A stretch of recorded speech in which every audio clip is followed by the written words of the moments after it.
On sent ce matin que c'est toujours les congés des uns et des autres. Donc, on a la joie ce matin d'avoir quelqu'un avec nous qui va partager la parole avec nous. Des fois, bon, à mon âge, j'ai la grâce de voir des gens qui ont marché longtemps avec le Seigneur devant mes yeux. Et celui qui est avec nous ce matin, il vient de la Côte d'Ivoire. Il s'appelle Dr Serge Yao. Bon, moi je l'appelle Serge parce que quand je l'ai rencontré, docteur tout ça là, c'était un jeune. Oui, c'est ça. Oui. Bon, il est toujours jeune. Mais on avait la grâce de travailler ensemble, de cheminer ensemble. Devant nos yeux, ses enfants sont arrivés. On a pu les voir grandir. Maintenant, il enseigne à la faculté de théologie de l'Alliance chrétienne à Abidjan, où Hélène et moi, on était tout dernièrement. Il est professeur de l'Ancien Testament, de Hébreu. Il fait souffrir les gens avec tout ça là. Et il travaille aussi avec Lausanne. Le mouvement de Lausanne. Le mouvement de Lausanne pour l'évangélisation de tout le monde. Mais il fait partie aussi de la grande famille de AICM. Et donc, c'est une grâce de l'avoir avec nous ce matin. Je vais prier pour lui. Quand lui, il commence à parler, vous allez constater que lui, il n'a pas d'accent. Il parle correctement. N'est-ce pas? Voilà. Tout le monde a un accent. Prions. Seigneur, nous te confions ces moments. Comme j'ai dit tout à l'heure, nous avons soif de t'entendre. Ta parole est la vie.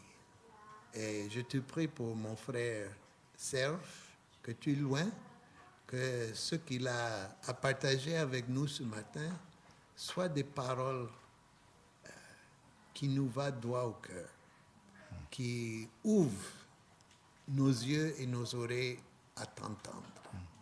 Et Seigneur, que tu nous donnes le courage de continuer à faire le bon combat en marchant avec toi.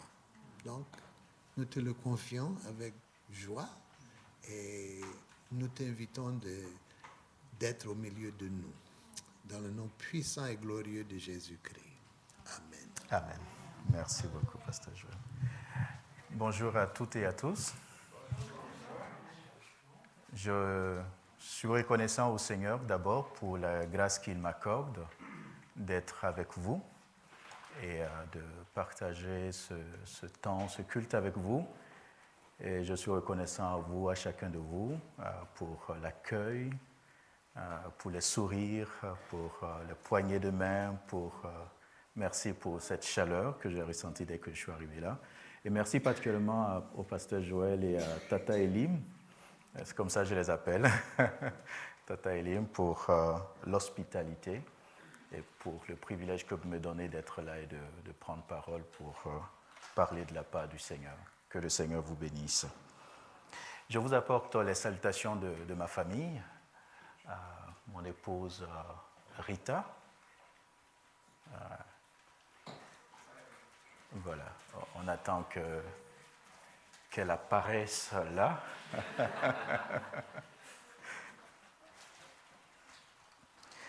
Alors, bon, voilà. Donc, vous avez là mon épouse, Rita. Rita et moi, nous sommes mariés depuis le 27 décembre 2003, bientôt 21 ans, que Dieu nous permet de cheminer avec sa grâce. Et nous sommes parents de 3 enfants. Voilà. Et le garçon, ils ont des noms baoulés, comme voilà, Joël et Elim aussi. Voilà, donc Mia Klungue, c'est le garçon. Mia Klungue qui veut dire ma joie. Et la première fille, Mia Ngunyan, qui veut dire ma fierté. Et puis la dernière, Mia Ongwe, qui veut dire ma paix. Donc là, j'ai 2 photos de 2018 et puis 2023, ils ont bien grandi. Le garçon est étudiant en administration et sécurité des réseaux informatiques. Et puis la première fille fait la seconde scientifique et la dernière la classe de 5e. Et puis voilà, nous avons un autre membre de la famille. Depuis mon enfant, j'ai toujours aimé les chiens. Et voilà. Donc on a Waffle. Ce sont les enfants qui ont donné le nom Waffle. Je ne sais pas, ils ont trouvé dans une bande dessinée quelque part. Ils ont dit on l'appelle Waffle. Voilà. Donc ça fait 4 ans qu'il est avec nous, un berger malinois. Ce matin, quand je venais avec Joël et Élie, moi j'ai vu un berger malinois. J'ai dit ah Waffle, tu m'as rejoint ici. Voilà. Donc je vous transmets les salutations de ma petite famille. En tout cas, merci infiniment pour le privilège que nous avons d'être ici. Alors, je voudrais avec vous réfléchir à un texte, le texte d'Esther. Je vous envoie dans l'Ancien Testament. Joël a dit que je suis enseignante d'Ancien Testament et j'avoue que je suis très influencé par cela au point de prêcher quasiment tout le temps dans l'Ancien Testament. Donc, on va dans le livre d'Esther. Esther chapitre 4, nous allons lire les versets 12 à 17. Et j'ai fait le choix d'une version dynamique qui, à mon sens, transmet bien ce que je souhaite, ce que le Seigneur met sur mon cœur pour vous ce matin. Et si vous le voulez bien, je voudrais faire lecture de ce texte. Lorsque Mardochée reçut cette réponse d'Esther, il lui fit dire « N'espère pas, toi seul, échapper toi seul au sort des Juifs, parce que tu vis dans le palais. Si tu te tais dans les circonstances présentes, penses-tu que les Juifs seront sauvés en recevant de l'aide d'ailleurs? Non, toi et ta famille, vous mourrez. Mais qui sait, peut-être est-ce pour faire face à une telle situation que tu es devenue reine. Alors Esther envoya ce message à Mardochée. Va rassembler tous les Juifs qui se trouvent à Suse et observer un jeûne en ma faveur. Pendant 3 jours et 3 nuits, ne prenez ni nourriture ni boisson. Mère servante et moi, nous ferons de même. Puis, je me rendrai auprès du roi, bien que ce soit contraire à la loi. Et si je dois mourir, je mourrai. Alors Mardochée partit et agit comme Esther le lui avait ordonné. Jusqu'ici la parole du Seigneur. Le thème que je vous propose ce matin est celui-ci. Qui sait si ce n'est pour une occasion comme celle-ci? Qui sait si ce n'est une occasion comme celle-ci? En fait, c'est un thème que je tire tout simplement c'est une reprise en partie, en tout cas de l'interpellation que Mardochée adresse à sa fille adoptive Esther. Et cette interpellation arrive à un moment important, un moment crucial de la vie du peuple juif. Et ce choix répond à un objectif, c'est de contribuer, je pense que vous êtes en train de travailler ou vous étudiez la question de l'Église en tant que famille de Dieu. Voilà. Donc, je voudrais contribuer à cette thématique en interpellant chacun sur son engagement personnel dans le service de Dieu au sein de cette famille. C'est cela mon objectif dans cette prédication. Et pour atteindre cet objectif, je voudrais, dans un premier temps, situer ce texte-là dans le cadre général du récit d'Esther. Et ensuite, je vais me proposer de vous présenter une lecture de l'interpellation de Mardochée à Esther. Et à ce niveau, je terminerai par les actions que Esther, à la suite de cette interpellation, a menées. Et puis, je terminerai en offrant un sens du texte pour nous aujourd'hui. Donc, voici ce que je me propose de faire dans cette prédication, dans cet enseignement. Et j'espère qu'au bout, nous tous, nous pourrons comprendre que le Seigneur nous interpelle ce matin dans notre engagement à le servir au sein de cette belle famille, la famille chrétienne. Vous savez, l'histoire d'Esther se passe à un moment donné de l'histoire du monde où l'Empire perse dominait le monde entier. Et vous avez là une carte de l'Empire perse, vous pouvez voir l'étendue de cet empire, depuis les Indes jusqu'à l'Afrique, passant par l'Europe. C'est un empire vaste, puissant, et le roi ou l'empereur à l'époque d'Esther se nommait Xerxès, ou si vous voulez, Assuérus, en fonction des versions que vous avez, Xerxès ou Assuérus. Et cette histoire se passe à une période où les Juifs avaient l'occasion de retourner sur leur terre, dans leur patrie, mais certains, pour des raisons ou pour d'autres raisons, ont décidé de rester sur leur terre d'exil. Et c'est le cas de ces Juifs qui étaient à Suse, la capitale. Vous avez ici une image ou disons une stèle de Xerxès, où les Juifs certains Juifs ont décidé de rester sur les terres d'exil, notamment à Suse. Et ce Xerxès, cet empereur, à la 3e année de son règne, décida d'organiser un banquet en l'honneur de l'ensemble de son empire.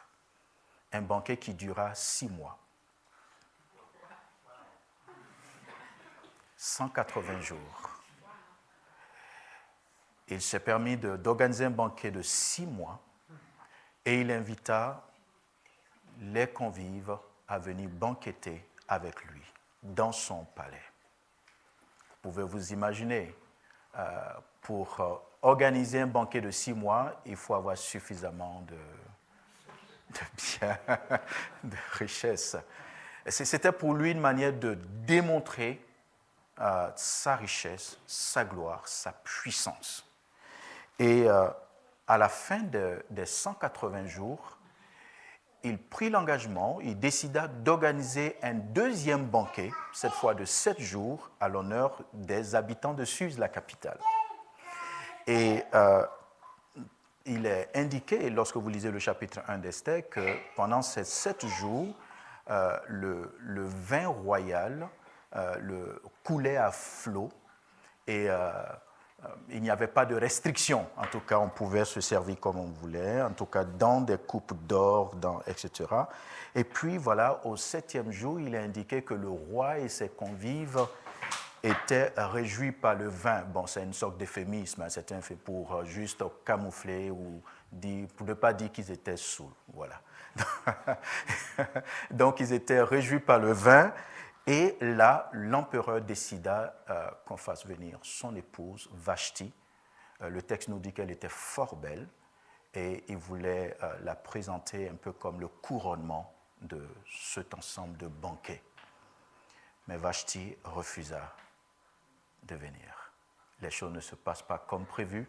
Et là, le roi se met dans une colère au point de perdre ses moyens. Et il avait autour de lui des princes, des responsables de l'Empire qui avaient très bonne connaissance des lois de l'Empire. Et il leur posait la question, dans une telle situation, qu'est-ce qu'il faut faire? Et l'un des princes, prenant la parole du nom de Mémoucan, va de façon très éloquente démontrer qu'il faut destituer Vashti et trouver une autre qui soit bien meilleure qu'elle. Le roi va accepter donc cette proposition et il va faire destituer Vashti et plus tard, le roi va recevoir aussi des conseils de jeunes autour de lui qui vont lui demander de rassembler, puisqu'il fallait trouver une autre reine, une autre impératrice, de rassembler autour de lui les jeunes filles vierges, toutes les jeunes filles vierges et belles de l'Empire. Vous imaginez ce qui a été fait. Et donc, toutes ces jeunes filles vierges et belles devaient donc participer, prendre part à un concours de beauté que j'ai appelé Miss Perse. Un concours de beauté. Et à la fin de ces concours de beauté, il est dit que Esther, une jeune juive, fut couronnée reine, impératrice. Et son cousin, qui a été pour elle père adoptif, son père adoptif, va obtenir le privilège d'être à la porte impériale, à la porte royale. On ne sait pas qu'est-ce qu'il faisait exactement, mais le texte nous dit qu'il était là. C'était sûrement pour lui un poste très important. Alors, lorsque vous lisez le livre d'Esther, les 2 premiers chapitres en particulier, vous êtes impressionné, émerveillé par la puissance de l'Empire, par son organisation administrative, mais en même temps, vous êtes déçu par le fait que l'Empire est aux mains de dirigeants qui n'ont pas les qualités morales et humaines qu'il faut pour diriger cet empire. Vous êtes complètement déçu. L'empereur, lorsque vous lisez le livre d'Esther, l'empereur est caractérisé comme quelqu'un qui est soucieux de son honneur, de son prestige. Merci beaucoup. De son prestige, et il est aussi caractérisé comme quelqu'un de laxiste, irresponsable, et qui laissait ses responsabilités aux autres. Vous voyez, dans le premier chapitre, il demande à Memoucan qu'est-ce qu'il faut faire dans le cas de son épouse. Voilà, les jeunes garçons autour de lui qui lui demandent de rassembler les jeunes filles vierges de tout l'Empire. Par la suite, lorsqu'il faudra prendre un décret contre le peuple juif, et là, il ne prend même pas le temps de savoir de quel peuple il s'agit, et il donne l'autorisation à Aman de faire signer un décret en son nom. Donc il est présenté comme irresponsable et il est présenté comme quelqu'un qui est porté sur les banquets de vin. Et puis son premier ministre, lui aussi, est présenté comme un personnage imbu de sa grandeur et comme un oppresseur, surtout oppresseur des Juifs. C'est quelqu'un qui usait de sa position dans l'Empire pour écraser les autres, pour détruire les autres. Vous voyez que lorsqu'on lit le texte, on est déçu de ce qu'un tel empire, vaste, puissant, soit aux mains de responsables pareils. Et ces responsables ou à la tête de l'empire ont donc installé un environnement où la vie était incertaine pour tout le monde, pour les sujets.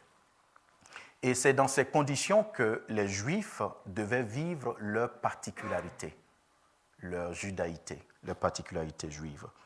Et à cette époque-là, être juif ou agir en tant que juif, il y avait 2 options qui se présentaient.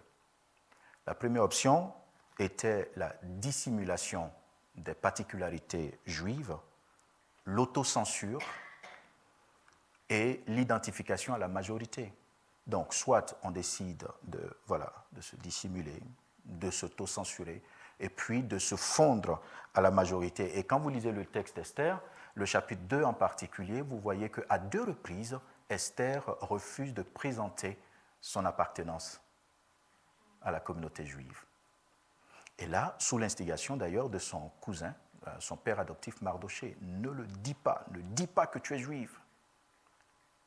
Et dans le texte d'Esther, Esther a 2 noms. Le nom Hadassah, qui est le nom hébraïque, et le nom persan, Esther. Et dans le reste du livre d'Esther, vous ne trouverez plus le nom Hadassah.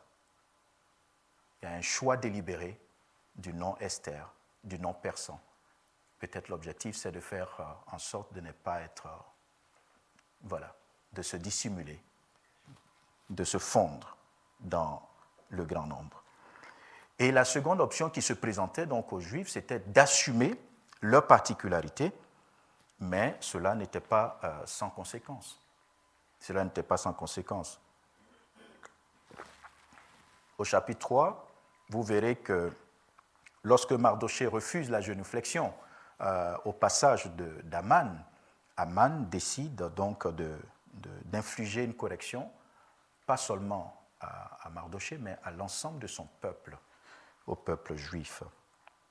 Et donc un décret d'extermination va être promulgué, et face à ce décret, Mardoché va poser 2 actions importantes, 2 actions courageuses. La première action, c'est d'aller vers le palais royal, d'entrer dans le palais royal en portant sac, puisque les Juifs, lorsqu'ils sont dans la douleur, à cette époque-là, portaient le sac et autres, ça, pour démontrer qu'ils étaient dans la douleur. Or, il était interdit, les lois perses interdisaient d'entrer dans le palais royal avec des habits qui n'étaient pas appropriés. Mais qu'est-ce que Mardochée fait? Il brave cela, il va jusque dans le palais royal pour interpeller Esther. Esther, semble-t-il, en tout cas lorsqu'on lit le texte, n'était pas informée du décret qui avait été signé. Alors, Esther est interpellée, ou disons, comprend qu'il y a quelque chose qui ne va pas. Elle vient vers son père, Mardochée, par personne interposée, pour lui demander qu'est-ce qui ne va pas. Et Mardochée de lui dire, il faut que tu interviennes pour la cause des Juifs, pour la cause du peuple. Alors, Esther, dans un premier temps, va objecter, va refuser. Elle va refuser de s'engager dans ce que Mardochée lui demande de faire. La raison, c'est que les dispositions perses interdisaient toute personne d'aller vers le roi, même l'épouse, d'aller vers le roi s'il n'avait pas été invité par le roi. Sinon, c'était la mort. Et donc Esther refusait de s'engager pour cette raison. Et puis d'ailleurs, quand vous lisez le texte d'Esther, cela faisait 30 jours que le roi n'avait pas invité Esther vers lui. Et donc Esther, il semble qu'elle avait commencé à perdre un peu de sa faveur aux côtés du roi. Et donc elle avait peur de mourir. Et c'est là que Mardochée se lance dans un discours persuasif pour persuader Esther de s'engager envers le peuple.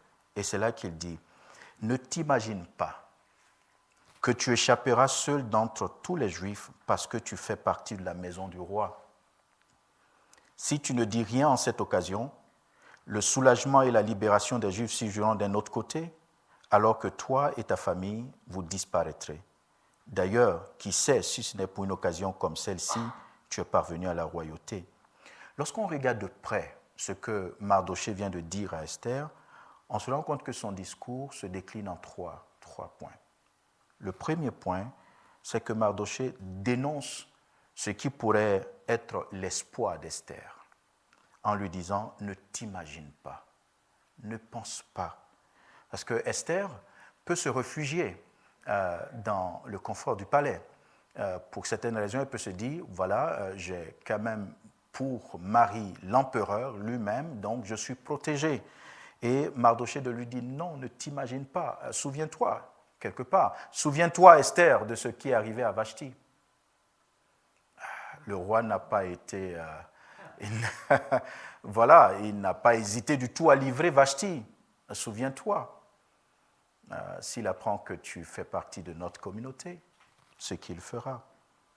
Donc Esther, ne t'imagine pas, ne pense pas en toi-même que tu es en sécurité.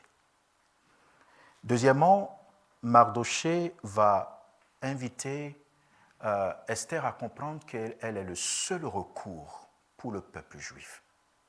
Elle est le seul recours. Si tu ne dis rien en cette occasion, le soulagement et la libération des Juifs séjournent d'un autre côté, alors que toi et ta famille, vous disparaîtrez. Et cela, vous voyez dans le verset 14. Alors, le verset 14, lorsqu'on le lit dans le texte hébreu, ce verset-là peut être compris de trois façons. Peut-être compris de trois façons. Et je voudrais vous proposer ces trois façons. Et c'est la dernière manière de comprendre ce texte, ce verset, que je vais retenir pour notre prédication de ce jour. La première compréhension de ce verset 14, c'est que Mardochée affirme que si Esther refuse d'intervenir, Dieu suscitera une autre personne pour intervenir. Et c'est cette compréhension que plusieurs versions de la Bible ont retenue. Esther, si tu n'agis pas, Dieu fera venir quelqu'un d'autre ou le salut viendra d'ailleurs. Mais toi et ta famille, vous mourrez. La seconde possibilité de compréhension de ce verset, c'est que Mardochée formule deux vœux au cas où Esther n'intervient pas. Le premier vœu, c'est que Dieu suscite un libérateur d'ailleurs. Et le deuxième vœu, c'est comme une malédiction qu'il prononçait pour Esther. Le deuxième vœu, c'est que toi et ta fille mourrez. Et la troisième compréhension, c'est que c'est pour Mardochée, ou disons Mardochée pose une question rhétorique qui débouche sur une affirmation. Et la question rhétorique est celle-ci: si tu te tais durant ces temps-ci, le soulagement et la libération se présenteront-ils pour les Juifs d'un autre lieu? Toi et ta maison, la maison de ton père, vous mourrez. Donc ici, la question rhétorique suggère que Esther est le seul recours. Si tu te tais dans les circonstances présentes, penses-tu que les Juifs seront sauvés en recevant de l'aide d'ailleurs? La réponse est non. Non.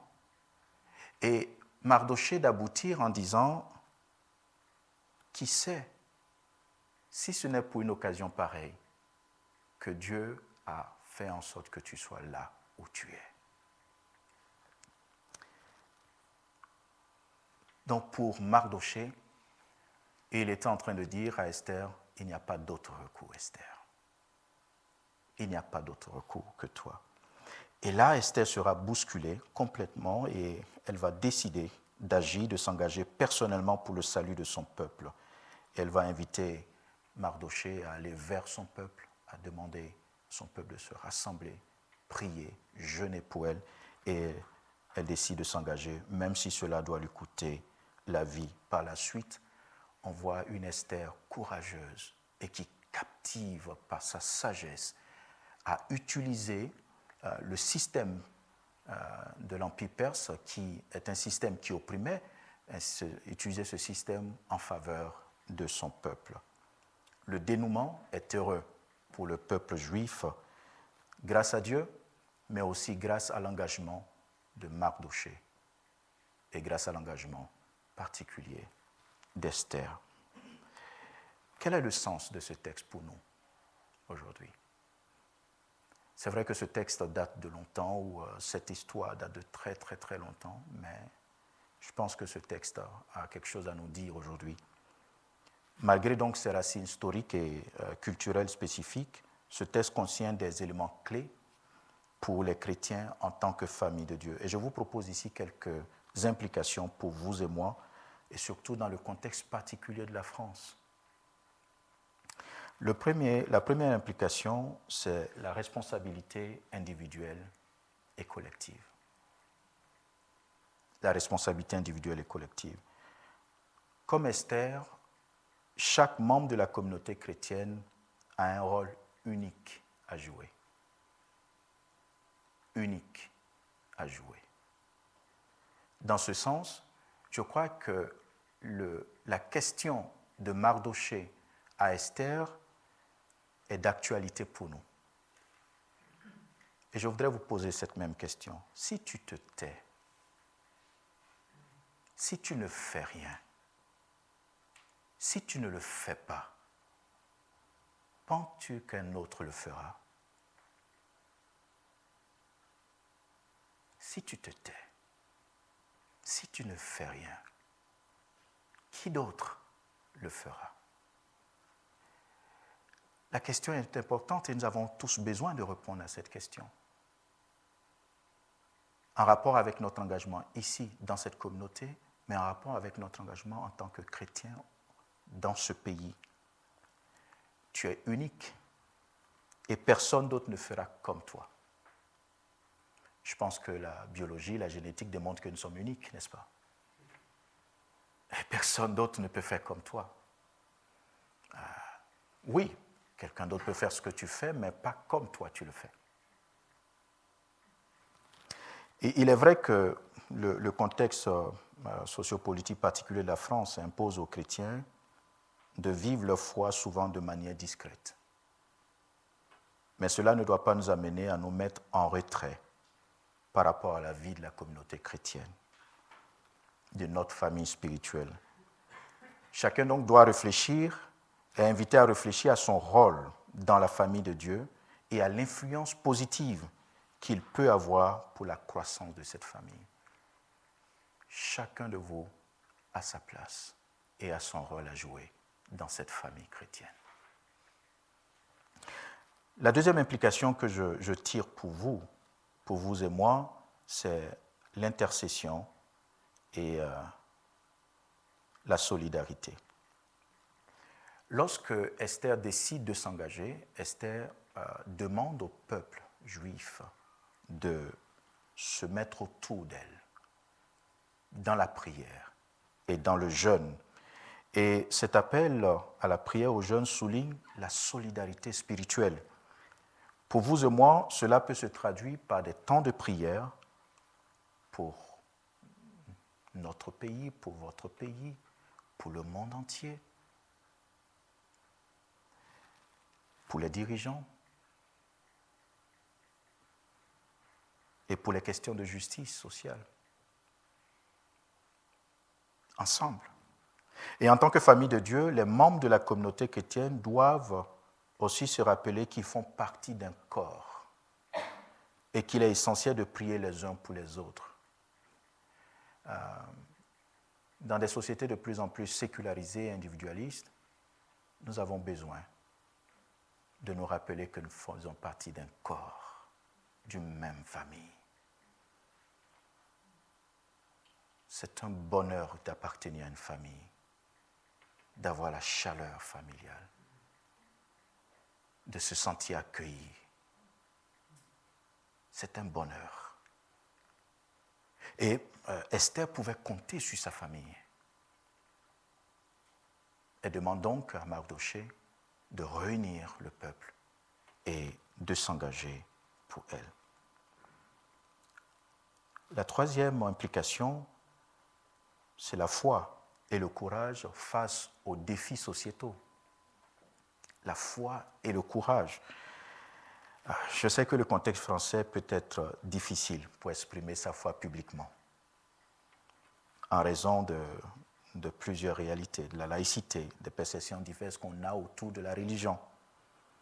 Cependant, comme Esther a fait preuve de courage en mettant sa vie en jeu, le chrétien peut être appelé à affirmer sa foi, à défendre les valeurs bibliques de manière respectueuse et intelligente, même si cela implique de faire face à des résistances.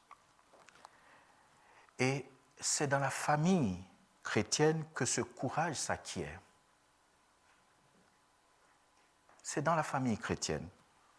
C'est avec le soutien de cette famille que ce courage peut se maintenir, grâce à l'amour, grâce au soutien des uns et des autres. La communauté chrétienne est une bénédiction pour vous et moi. Et la dernière implication, c'est l'inclusion et l'acceptation dans la diversité. Peut-être que je n'ai rien à dire à ce niveau parce que quand je regarde la salle, il y a une belle diversité. Belle diversité.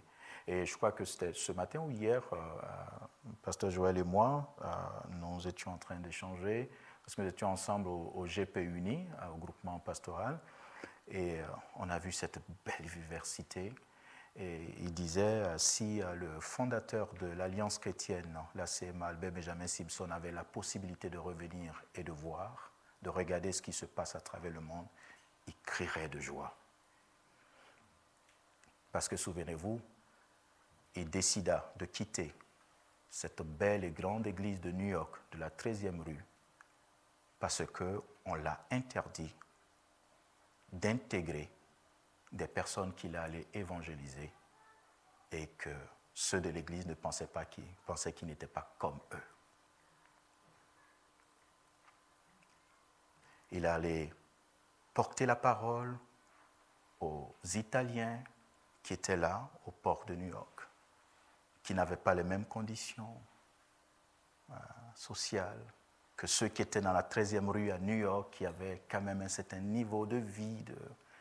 Ils lui ont dit, fais le choix entre eux et nous.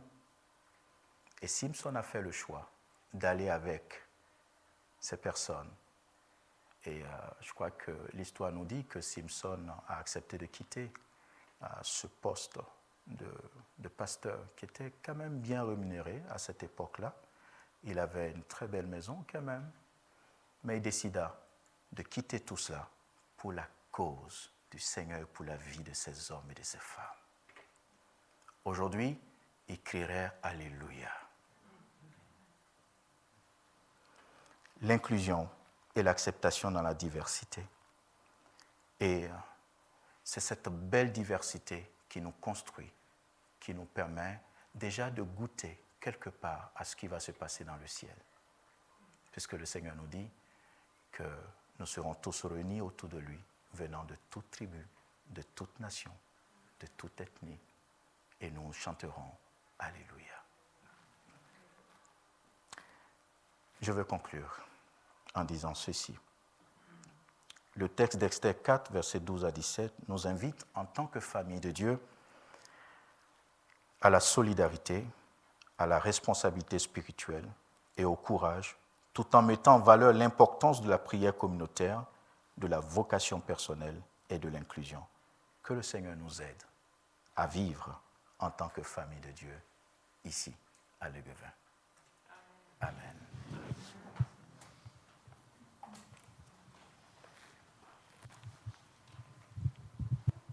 Je peux emporter